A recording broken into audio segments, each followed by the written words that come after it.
Well, this is certainly a really exciting ESMO for melanoma and melanoma patients.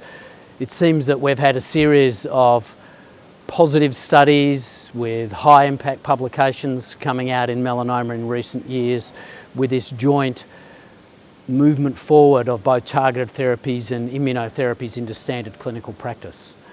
But what is really significant at ESMO this year is 3 positive adjuvant studies in melanoma. We've seen 2 positive studies of targeted therapies versus placebo in melanoma in patients with high risk stage 3 melanoma, and also the first positive adjuvant study for anti-PD-1 when compared to anti-CTLA-4, so nivolumab versus ipilimumab in patients with high risk resected melanoma, both stage 3 and stage 4. So from the point of view of melanoma patients and melanoma oncologists, this is very important. We're now seeing positive studies of well-tolerated therapies, and I emphasise well-tolerated therapies because interferon, which has been a standard of care with diminishing use in recent years, is not well tolerated. The new targeted and anti-PD-1 therapies are indeed very well tolerated.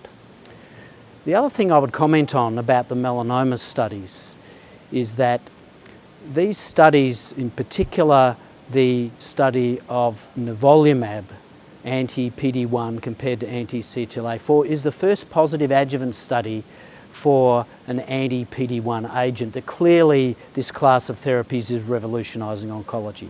That is of huge significance to the field of oncology to see a positive adjuvant study for anti-PD-1.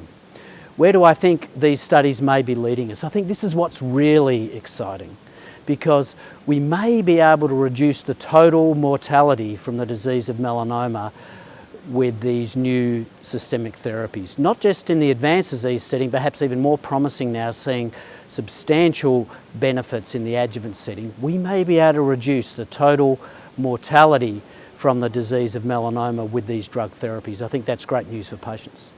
If one thinks about the ability of adjuvant therapies in melanoma to have really substantial impact, the patient populations where one wants to see substantial activity are those patients that have resected disease and are at high risk of recurrence. So that is in the stage 3 patient population. The stage 3A patients with micrometastases, and then the patients with clinically detectable metastases, stage 3B and 3C.